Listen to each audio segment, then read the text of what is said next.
बिस्मिल्लाहिर्रहमानिर्रहीम। अस्सलाम वालेकुम नाज़रीन, आप देख रहे हैं प्रोग्राम हक़ाइक़। मैं हूं आपके साथ फ़ाइज़ा शराजी। नाज़रीन, इस वक्त कतर के दारुल हुकूमत दोहा पे इजराइल ने जो हमला किया है उस पर डिस्कशन करेंगे आज के प्रोग्राम में। कतरी वज़ीर आज़म का इसराइली हमले का भरपूर जवाब देने का उन्होंने ऐलान कर दिया है। कतर के वज़ीर आज़म शेख मोहम्मद बिन अब्दुर्रहमान अल सानी का कहना है कि दोहा पर इजराइल के हमले रियासती दहशतगर्दी हैं जिसका भरपूर जवाब देंगे। इसके साथ उन्होंने कहा कि महज बयानात और मज़म्मतों से आगे बढ़कर रद्दअमल देने के तमाम ज़राए बरूए कार ला रहे हैं और हमारा यकीन है कि आज हम एक फ़ैसला कुन मोड़ पर पहुंच गए हैं। ये तो है जनाब कतर की जानिब से जो उनका जवाब आया है। इस सब के अलावा कतर पे हमले का फ़ैसला इसराइली वज़ीर आज़म नेतन्याहू का था, मेरा नहीं। डोनाल्ड ट्रंप अपनी सफाइयाँ भी दे रहे हैं। अमरीकी सदर डोनाल्ड ट्रंप ने कहा है कि कतर में जो कुछ हुआ उससे खुश नहीं हूँ, हमें यरगमालियों को वापस लाना होगा।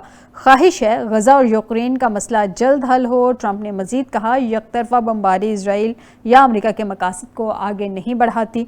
वज़ीर ख़ारजा मार्को रूबियो को कतर के साथ दिफाई माहदे को हतमी शक्ल देने की हिदायत कर दी है। नाज़रीन, एक जानिब दिफाई माहदे भी किए जा रहे हैं, नेगोशिएशंस की बातें भी की जा रही हैं और दूसरी जानब सेम पैटर्न रिपीट किया जा रहा है। यही पैटर्न हमने ईरान की दफ़ा भी देखा था कि ईरान के अमेरिका के साथ मुज़ाकरात होने थे, कुछ ही दिन के बाद उनकी टेबल टॉक का वक्त था, लेकिन उससे पहले ही अमेरिका का तो खैर उसमें मैं ये नहीं कहूँगी कि उसका रजामंदी उसमें शामिल नहीं थी, क्योंकि इसराइल जो करता है अमेरिका को इन्फॉर्म किए बगैर या उसके रजामंदी के बगैर ऐसा कुछ हो नहीं सकता। तो उसने ईरान पे अटैक कर दिया, इनके तेहरान पे अटैक कर दिया।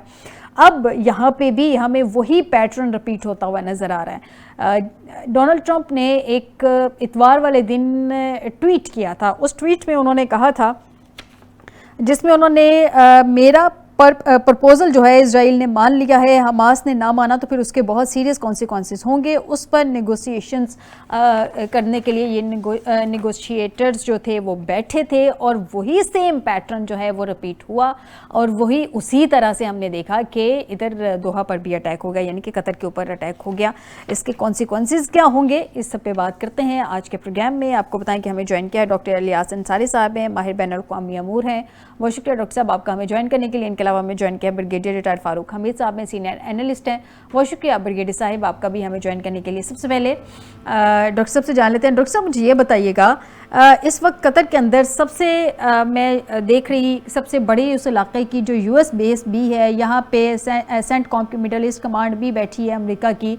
ये हुआ क्या एग्जैक्टली? क्योंकि जब ईरान ने अटैक करना था उस बेस पे तो उस वक्त अमेरिका की जानिब से इंटरसेप्ट किए गए थे उन मिज़ाइलों को। ये मिज़ाइल जो है उस वक्त भी अमेरिका को पता था, अमेरिका को अभी भी पता था। अब जो सूरत हाल है, ये इनमें से ना तो कोई हेलीकॉप्टर को रोका गया है, ना किसी मिज़ाइल को इंटरसेप्ट किया गया है। तो अमेरिका की इसमें मदद कहा जाए या अमेरिका की हिमायत हासिल थी इजराइल को, या ठीक है रजामंदी की हद तक मामला हो सकते हैं? देखिए, ये टेक्निकली अगर इसको देखा जाए तो जदीद सिस्टम्स जो कतर के पास मौजूद हैं बिलियंस ऑफ डॉलर्स के, कुछ कई सौ किलोमीटर दूर से आने वाले तैयारों का, मिसाइलों का पता चला सकते हैं। 45,000 फीट बुलंदी की तरफ, फिजा की तरफ जो है वो देखें तो उसका भी पता चलाया जा सकता है। पहली बात तो ये है कि इनको क्यों पता नहीं चला। पता ना चलने की क्या वजह है कि वो सिस्टम जो है चूंकि अमेरिकन के पास था इसलिए उसको एक्टिवेट ही नहीं किया गया। बिल्कुल ऐसे जिस तरीके से उसामा बिन लादेन वाला जो मामला हुआ था तो हमारे सारे डिफेंस सिस्टम और वो सारी चीजें खामोश थे और वो आए, उन्होंने कार्रवाई की। वो जो कुछ भी था वो ड्रामा था या जो कुछ भी था, तो हमारे सिस्टम एक्टिवेट नहीं थे। तो सवाल उस वक्त भी उठे थे कि ये क्यों एक्टिवेट नहीं थे, उनके तैयारे कैसे पाकिस्तान में एंटर हो गए। तो इसलिए चूंकि इसका कंट्रोल और इख्तियार अमेरिकन के पास है, लिहाजा पहली बात तो ये है कि उन्होंने ये उसको एक्टिवेट ना किया हो कि बाहर से तैयारा आए और आके अटैक कर जाए। उर्दन में ये कहा कि हमारी फिजाई हदूद इस्तेमाल नहीं की गई। सवाल ये है कि अगर कोई तैयारा या हेलीकॉप्टर या कोई भी चीज उड़कर अगर वहां से नहीं आई है तो फिर सवाल ये पैदा होता है कि क्या वो अमेरिका के जो अड्डे हैं उन्हीं में से कोई तैयारा इस्तेमाल किया गया है और वही एक्शन पर अंजाम दे के उसके बाद जो है खामोशी इख्तियार कर ली गई है। तो ये वो बहुत सारे सवालात हैं जिसके वहां की हुकूमत अभी तक जवाबात नहीं दे रही है। ये कॉमन सेंस के तौर पे उठने वाले सवालात हैं। इसलिए ये जो चीज है, अमेरिका के भारत के साथ बहुत अच्छे ताल्लुकात हैं, बहुत बड़ा उसका अड्डा जो है पूरे मिडिल ईस्ट का सबसे बड़ा वो यहाँ पर है। अल अवीव जो उनका जो बेस है और वो जो सारा का सारा वहाँ पे सिस्टम अमेरिकन मौजूद है। तो इस तरीके से अब कतर वालों ने अपने अच्छे ताल्लुकात भी बनाने चाहे ट्रम्प का जो विजिट था कतर का, और वो उनको एक बहुत कीमती तैयारा भी उन्होंने गिफ्ट किया अच्छे ताल्लुकात के लिए। बिलियंस ऑफ डॉलर, सैकड़ों बिलियंस ऑफ डॉलर की अमेरिका ने इन्वेस्टमेंट का भी कहा। तो बात यह है कि बुनियादी तौर पे अमेरिका, ईरान जो है वो इसराइल जो है उसको अपने अंदरूनी मुल्क की सियासत के मसाइल हैं, उसने अपने आवाम को मुतमईन करना है कि इतने अरसे से जंग चल रही है, हमने फना कर दिया है लेकिन मुझे रकमाली नहीं आए। लेकिन जो कुछ भी है ये सारी जो शय है अमेरिका के बगैर मुमकिन ही नहीं है। उसकी रजामंदी कहें, उसकी शिरकत कहें, उसका ताउन कहें, ये सवाल ही पैदा नहीं होता भले वो लाख सफाइयां देते रहे। बिल्कुल सही कह रहे हैं ब्रिगेडियर साहब। सर, इसी क्वेश्चन को ज़रा दूसरे एंगल में मैं आपसे पूछूंगी। अब कतर पे हमले का फैसला इजरायली वज़ीर-ए-आज़म नेतन्याहू का था, मेरा नहीं। जैसे इजराइल को कहा जाता है कि वो अमेरिका का बच्चा है, और जिस तरह का बच्चा वो कहा जाता है, इससे पॉसिबिलिटी है नहीं कि नेतन्याहू एक डिसीजन लेते हैं किसी दूसरे मुल्क पे अटैक करने का और अमेरिका को कॉन्फिडेंस में नहीं लिया जाता। माना चले, एक लम्हे के लिए मान लेते हैं कि नेतन्याहू का ये फैसला होगा, लेकिन क्या अमेरिका अगर नहीं चाहता था तो उनको रोक सकता था? लेकिन अमेरिका ने ऐसा कुछ नहीं किया, ट्रंप साहब ने ऐसा कुछ नहीं किया। सेम पैटर्न जो पहले भी हमने देखा, जैसे मैंने अपने इंट्रो में बताया कि जब ईरान के साथ नेगोशिएशन होनी थी उस वक्त भी यही पैटर्न था कि टेबल टॉक होने वाली थी तो इजराइल ने अटैक कर दिया। इस पैटर्न के पीछे छुपी आपको क्या लगता है, क्या साइंस है, क्या सोच है, क्या हिकमत अमली है? प्रेशराइज किया जाता है नेगोशिएटर्स को कि आप आके बात करें, या मामला ज्यादा बिगाड़े जाते हैं? बिस्मिल्लाहिर्रहमानिर्रहीम। मेरी आवाज आ रही है आपको? जी बिल्कुल सर। देखें, एक बड़ा मशहूर गाना है, दिल है कि मानता नहीं। मुझे बहुत गाना पसंद है, मैं बार बार सुनता हूँ जी। मेरा दिल मानने को तैयार नहीं है कि ये कतर की मिली भगत नहीं है इसके अंदर। मेरा दिल मानने को तैयार नहीं है कि अब ट्रंप का इसमें अप्रूवल नहीं था। बिल्कुल अप्रूवल था, बरतानिया का भी अप्रूवल था। अब जो लोग एविडेंस दे रहे हैं सोशल मीडिया पे कि जनाब वो इसराइली जहाजों की जो एयर टू एयर रिफ्यूलिंग होनी थी वो उसमें वो आए हैं वाया जॉर्डन की एयर स्पेस से, सऊदी अरेबिया की एयर स्पेस से होते हुए वो कतर पहुंचे और रास्ते में इन दी एयर रिफ्यूल किया है जो एयर टैंकर्स हैं बरतानिया के, और फिर अमेरिकन एयरक्राफ्ट इन दी एयर स्पेस की वो देख रहे थे, हिफाजत के कंट्रोल में थे। तो ये कैसे हो सकता है? कतर जो कि इतना क्लोज अलाय है, $400 मिलियन का भी उन्होंने गिफ्ट दिया वो वीआईपी जहाज अपना ट्रम्प को, और उनकी इतनी स्ट्रॉन्ग एयरफोर्स है। मैं कहता हूं उनकी जगह कोई और खुददार अगर वाकई लेट से 1 मिनट के लिए जेन्युइन मानते हैं कि हाँ हुआ है, कि कतर को पता ही नहीं था, ठीक है, तो फिर अभी तक तो कतर के 10 हमले हो जाने चाहिए थे उनकी एयरफोर्स के टेल अवीव के ऊपर। लेकिन नहीं, वो अभी उस नूरा कुश्ती को मेरी नजर में वो अब एक प्रोसेस के थ्रू लेके आ रहे हैं, अपनी आवाम को काम डाउन करने के लिए। इस्लामिक दुनिया में अपना जो उनका जो वकार बिल्कुल उसको गिरा है, उनका इमेज उतना तबाह हुआ है कि वो उन्होंने गालिबन कॉम्प्रोमाइज किया है and they were party to it. तो अब वो जनाब प्रेस कॉन्फ्रेंस भी हो रही है, हाँ हमारा एक लाहेअमल होगा। मैं ये भी आपको बता दूं कि शायद लाहेअमल ये हो कि ये अपने ये कहें जी अब हम जाके एक हमला करेंगे अपना टेल अवीव पे, और वो एक रस्मी तौर पे बात होगा सिर्फ लोगों को दिखाने के लिए कि हाँ जी कतर के जहाज गए हैं, उन्होंने जाके वहां पे टेल अवीव पे 3 बम गिराए और देखे जी वहां पे ये इतना बिल्डिंग को नुकसान हो गया, उसके बाद बात खत्म। ये मैं ये समझता हूँ कि देखें लोग इतने पागल नहीं है, दुनिया इतनी बेवकूफ नहीं है, दुनिया सब जानती है। कतर ने इसराइल को रिकॉग्नाइज किया हुआ है। कतर अमेरिका का बहुत बड़ा इत्तेहादी है, बहुत बड़ा इत्तेहादी है। कतर के तमाम एयर डिफेंस सिस्टम वगैरह वो सब वेस्ट से आते हैं, अमेरिका से, बरतानिया से, फ्रांस से। तो क्या, और हमास जो है, हमास को रिश्तेदार तो नहीं कतर के भाई, उनको पता है कि ये हमास जो है अब जब इकट्ठे होंगे तो ठीक है, ये एक मौका है इसराइली ने, अब देखते हैं।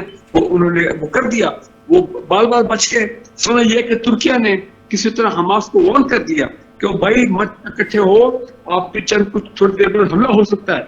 उससे फिर कतर हमास की टॉप लीडरशिप बच गई है। From that point of view. तो मैं आपको ये बता रहा हूँ कि सेंटकॉम का आपने भी कहा, सेंटकॉम का वहां पे एक बहुत बड़ा अपना मिडिल ईस्ट का हेडक्वार्टर है वहां पे। ये कैसे हो सकता है, मैं मानने को तैयार ही नहीं हूँ कि जनाब बड़े आराम से वो आए करके चले गए। बिल्कुल बिल्कुल, ये ट्रायंगल मेरी भागत थी, कतर, अमेरिका, ये इसराइल और इन बिटवीन बरतानिया भी। तो अब ये हुआ, बाकी जो लोग ममालिक, जॉर्डन हो गया, जिनके ताल्लुकात हैं अपना डिप्लोमेटिक ताल्लुकात इसराइल के साथ, उन्होंने एयर स्पेस दी। सऊदी अरेबिया का हम कुछ कह नहीं सकते हैं, वो कभी कुछ कहते हैं कभी कुछ करते हैं, you know we don't know, I don't want to comment on Saudi Arabia. लेकिन बहरहाल वो जो बाकी ममालिक है, कतर की क्या हैसियत है कि वो इसराइल का मुकाबला करे? कतर की क्या हैसियत है वो अमेरिका के इशारों के खिलाफ जाए? बिल्कुल किस दुनिया में रह रहे हैं आप और मैं?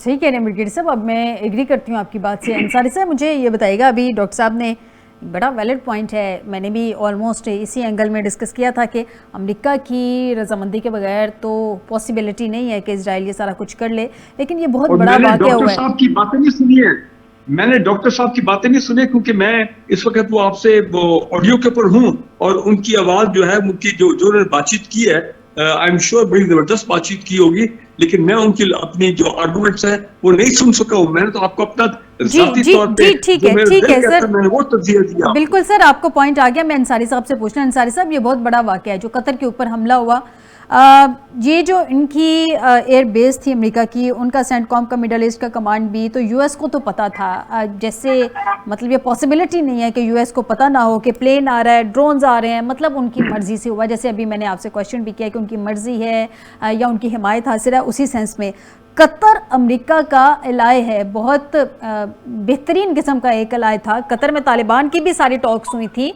आपको मालूम होगा दोहा में, कतर भी उस सारे नेगोशिएशन प्रोसेस में था।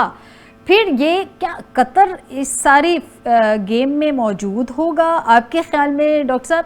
क्या कतर फिक्स्ड गेम का पार्ट होगा या वाकई कतर को नहीं पता था कि उस पर अटैक होने वाला है? देखिए ब्रिगेडियर साहब आपकी जानी बाती हूँ, मैं डॉक्टर साहब से पूछ लूँ जरा, आपकी जानी बाती हूँ। जी डॉक्टर साहब। जी, पहली बात तो ये कि जो ब्रिगेडियर साहब ने बताया, इनकी बातें, इनमें बड़ा वजन है, इन्होंने बजा फरमाया, और बिल्कुल ये मुमकिन नहीं है कि कतर वालों को इस चीज का इल्म ना हो। देखिए अभी हमारे पास स्पेकुलेशंस हैं, हम जस्ट मतलब कि पॉसिबल सिनारियोज को देख रहे हैं कि ऐसा हुआ होगा, ऐसा हुआ होगा, ऐसा हुआ होगा, लेकिन इसके हकायक जाहिर है बाद में कभी न कभी जरूर सामने आ जाएंगे, जल्द या बदेर।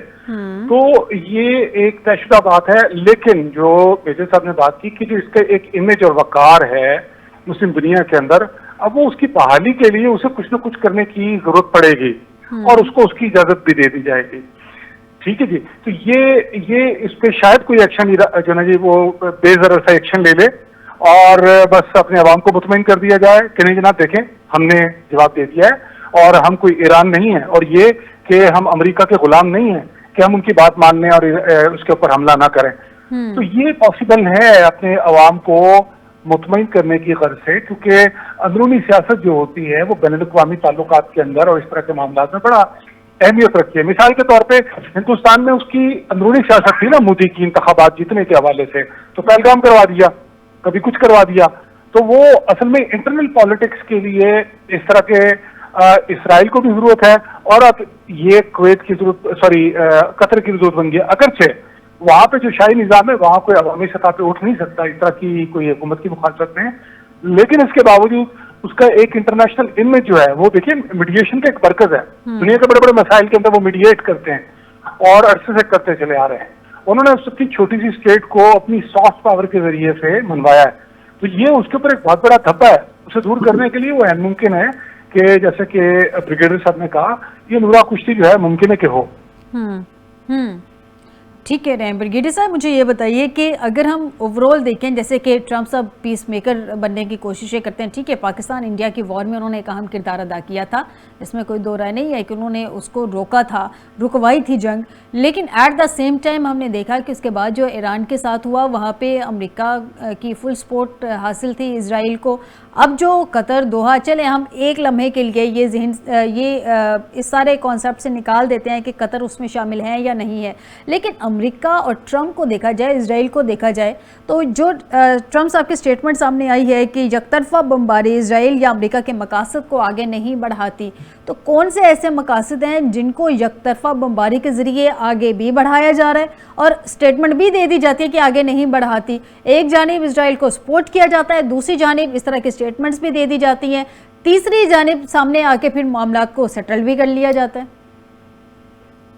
देखिए, आप ट्रम्प की पर्सनालिटी को हम समझ नहीं सके। वो एक रवायती सियासतदान नहीं है, दुरुस्त, जिस तरह ओबामा हो गए, ये पहले क्लिंटन और ये लोग होते थे, जॉर्ज बुश। वो एक बड़ा जिसको कहते हैं ना, यू टर्न लेने वाला आदमी है। वो एक लम्हे कुछ कहेगा, अगले लम्हे कुछ कहेगा। ऑलरेडी आपने देखा है कि कुछ उसने रिलायबल, जी, very unreliable, he is very unstable. अभी आप देखे होते वो मैं आपको लिख के दे रहा हूँ कि ये इंडिया के हवाले से टैरिफ के ऊपर मूडी के साथ ये यू टर्न लेगा और फिर चंद दिनों में, चंद हफ्तों में फिर हेलो हाई जो है शुरू हो जाएगी मूडी के साथ। और जो हम बड़े बैंड बजा रहे थे कि जनाब मूडी को जनाब ये कर दिया तो मूडी आइसोलेट हो गया, तो अमेरिका ने ये कर दिया, आप देखेंगे कि यहाँ पे भी चेंज आएगा। So don't have to trust what he says. इतनी दफा से कहा कश्मीर कश्मीर कश्मीर, क्या उसने एफर्ट किया अभी तक कश्मीर के लिए 8 महीने में? दूसरी बात यह है कि देखें, मैं एक और बात कर दूं, ये जो अभी हुआ है ये फिक्स्ड मैच का राउंड 1 था। अब जो होगा ये भी फिक्स्ड होगा। इसराइलीज भी कहेंगे कि यार तुम थोड़ा सा एक दो अपने कुछ जहाज भेजो, बेशक एक दो बम गिरा दो, हम भी कहेंगे हाँ भी थोड़ा बहुत तुम्हारा नुकसान हुआ। ये फिक्स्ड मैच का राउंड 2 होगा। उसमें यह है कि वर्ल्ड ओपिनियन भी सेटिस्फाई हो जाए कि देखिए भाई क्या बात है, कतर की सॉवरेनिटी को चैलेंज किया गया था, कतर की खुद मुख्तारी को चैलेंज किया गया था, लेकिन वाह वाह क्या बात है, कतर ने रिस्पॉन्ड किया। भाई ये जो इंटरनेशनल इस किस्म की जो गेम सेटिंग होती है, इसके अपने मुहर्रिकात और ही होते हैं। ये मैं और आप समझ नहीं सकते हैं कि एक्चुअली करना क्या चाह रहे हैं, कहना क्या चाह रहे हैं। लेकिन बात यह है कि इसराइल की डोमिनेशन दिन ब दिन बढ़ती जा रही है मिडिल ईस्ट में। मिडिल ईस्ट के जो छोटे ममालिक हैं, इवन बड़े ममालिक, उन्होंने, मैं समझता हूँ, इसराइल की मिडिल ईस्ट में चौधराहट, उसकी बालादस्ती को मेंटली तस्लीम कर दिया है। अब मेरा भी ख्याल है कि किसी मिडिल ईस्ट की कुव्वत में, सवाए मैं इसमें अभी ईरान शामिल नहीं कर रहा हूँ और मैं यमन को शामिल नहीं कर रहा हूँ, ये दो तमाम कमाल के ममालिक हैं। कैसा इन्होंने इसराइल के खिलाफ अपना जंग लड़ी है और अभी भी यमन जंग लड़ रहा है। बाकी ममालिक ने अपना इसराइल की डोमिनेशन और अमेरिका का बालादस्ती सब कुछ एक्सेप्ट कर लिया मिडिल ईस्ट में। और ये OIC हो गया, ये अरब लीग हो गया, अभी आप देखें इनके इजलास भी होंगे। वो कह रहे हैं हम मुत्तफिका अपना इकट्ठे होकर लाहेबल बनाएंगे। वो लाहेबल क्या होगा? मैक्सिमम कहेंगे इसराइली गुड्स को अपना बॉयकॉट करो। नंबर 1 काम तो किया तुर्किया ने सारी ट्रेड जो है इसराइल के साथ खत्म कर दी है। ये कम से कम एक कदम तो लिया है ना तुर्किया ने। तो मैं कहना ये चाह रहा हूँ कि ये तमाम नफाजी ये बातचीत होगी मुस्लिम उम्मत को सर्टिफाई करने के लिए। तो देखिए जनाब, हम जो कर सकते थे किया। OIC टूथलेस और इम्पोर्टेंट इदारा है, अरब लीग टूथलेस और इम्पोर्टेंट इदारा है। ये जितने बाकी अरब ममालिक हैं, मासवाई सऊदी अरेबिया के बारे में मैं बात नहीं करता हूँ क्योंकि वो भी समझ नहीं आ रही कि वो किस तरह पे जा रहे हैं। बाकी ममालिक जो है वो कॉम्प्रोमाइज हो चुकी है, उनकी लीडरशिप कॉम्प्रोमाइज है और वो कभी कोई ऐसा काम नहीं करेंगे जो अमेरिका और इसराइल बादशाह के खिलाफ जाए। ये याद रखिए। और इसमें इसराइल स्टेप बाय स्टेप जो है उसका कंट्रोल बढ़ता जा रहा है मिडिल ईस्ट में। सही कह रहे हैं अंसारी साहब। मुझे बताइएगा, जो हमास वाले थे उन्होंने वहाँ पे पनाह तो ली नहीं हुई थी, सबको मालूम है, उनका सबको था कि कहाँ से आते हैं, कहाँ ठहरे हैं, लेकिन प्लेट में रख के जिस तरह से डोनाल्ड ट्रंप ने सारा कुछ पकड़ा दिया टू नेतन्याहू, और नेतन्याहू ने भी बिल्कुल पागल हो गया हुआ इस वक्त, सीरिया पे भी बॉम्बिंग की, अब इधर।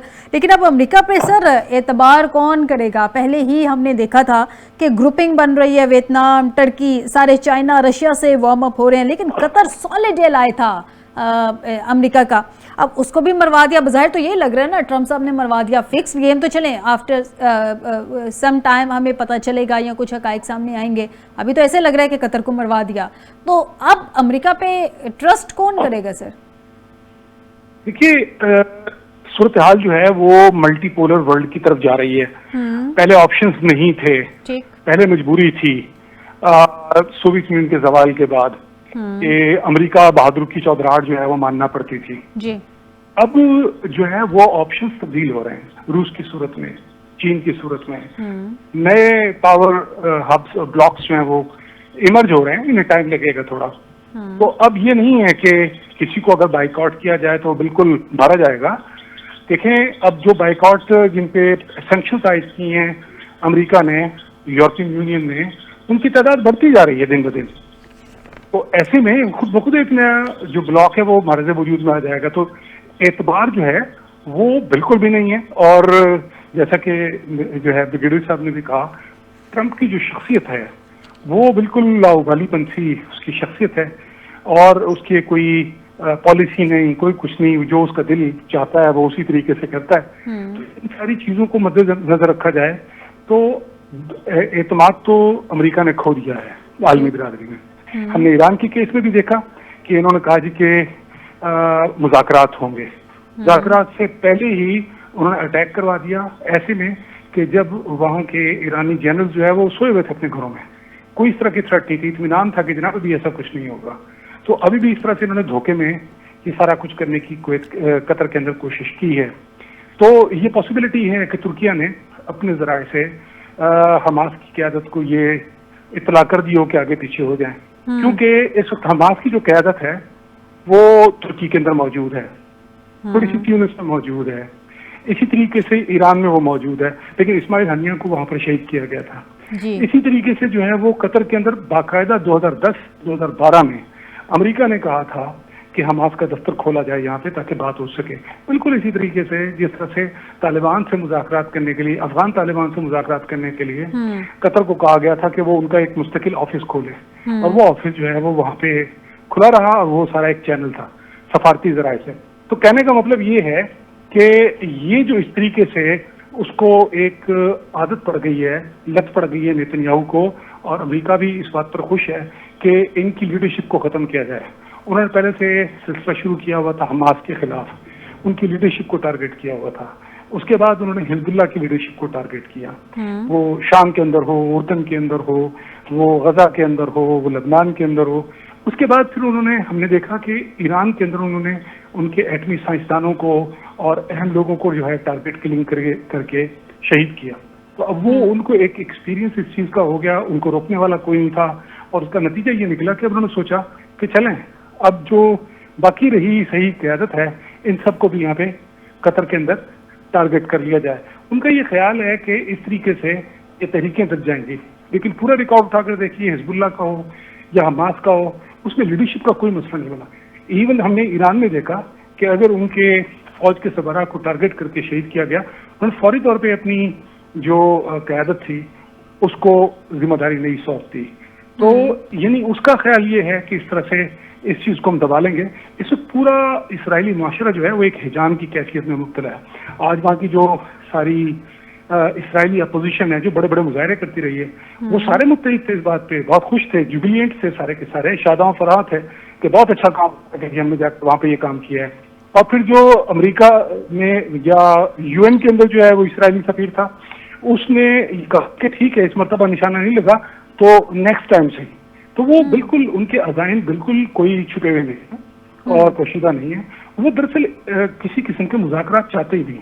वो हमास के ऊपर अमेरिका के जरिए से कहते हैं कि हमास कोई बात नहीं मान रहा है। हमास ने ये बात मार्च में ही मान ली थी, और वो मुज़ाकरात को फिर जो है सबूताज करता है नेतन्याहू, और वो अमन चाहते हैं क्योंकि अमेरिका का और इसराइल का जो मुश्तरका मंसूबा है वो एथनिक क्लींजिंग है, नस्ली तौर पर फ़लस्तीनियों से इस इलाके को वो चाहते हैं कि खत्म कर दिया जाए बिल्कुल। तो ये वो चीज है कि जिसके तहत जो है वो इस तरह के मुज़ाकरात का इल्जाम डाल दें हमास के ऊपर के जी वो तो आमादा ही नहीं हो रही। दूसरी तरफ उनको मुज़ाकरात के बहाने बुलाकर वो प्रपोजल पे डिस्कशन कर रहे हैं, अभी उस पर बातचीत होनी है और उनको दरमियान में जो है वो टारगेट कर लिया गया। तो ये वो सारी की सारी जो वो पैटर्न जिसका अभी आपने जिक्र किया, ये वही पैटर्न चल रहा है और वो किसी तरह से संजीदा नहीं है इस मामले में। बिल्कुल बिल्कुल दुरुस्त कह रहे हैं। नेक्स्ट क्वेश्चन भी मेरा यही था और मैं अभी उसी तरफ ही आऊँगी ब्रिगेडियर साहब से। ब्रिगेडियर साहब, मैं कुछ आपके सामने रेफरेंस कोट कर रही हूँ। इजराइल ने अटैक किए थे लबनान में, उस वक्त भी कहा गया था बिग डील, फिर सीरिया में हुआ उस वक्त भी कहा गया बिग डील, पिछले हफ्ते यमन में भी किया गया बिग डील थी, उसको डिस्कशन का हिस्सा भी वो उस तरह से नहीं रहा, नाइफ ने उसने हाइप क्रिएट की। ईरान में अटैक हुआ था, अगेन बिग डील था सर, उसको भी कहा गया। हर रोज़ सुबह शाम जो गजा में होता है उससे बड़ी बिग डील क्या हो सकती है।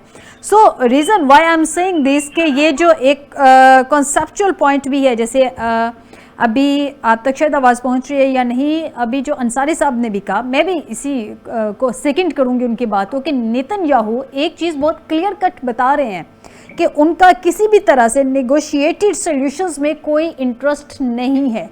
जहाँ पे नेगोशिएशंस होती हैं वो उसको वो सबूताश कर देते हैं। अब अमेरिका उसकी बैक में खड़ा होता है, अमेरिका उस सारे नेगोशिएशन प्रोसेस को स्टार्ट करता है जिसको तबाह करता है इजराइल। अब इजराइल का एक एजेंडा है, हम सब जानते हैं, ग्रेटर इजराइल का। क्या वो नेगोशिएशंस की ताक में या उसका झांसा दे के ग्रेटर इजराइल के मंसूबे को आगे बढ़ा रहे हैं और अमेरिका उसका साथ दे रहा है? बिल्कुल जी, आप इसको रूल आउट नहीं कर सकते कि वो एक उनके ये एक उनका स्ट्रैटेजी में एक टूल है जो कि वो इस्तेमाल कर रहे हैं कि नेगोशिएशन लो ताकि जारी रखो, उसका एक फसाद जो है, ड्रामा जो है वो दुनिया के सामने चलता रहे।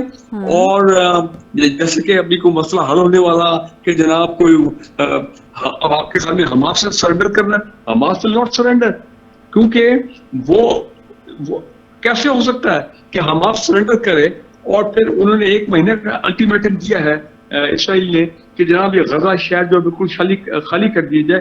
1 मिलियन लोग हैं इस वक्त वहां पे।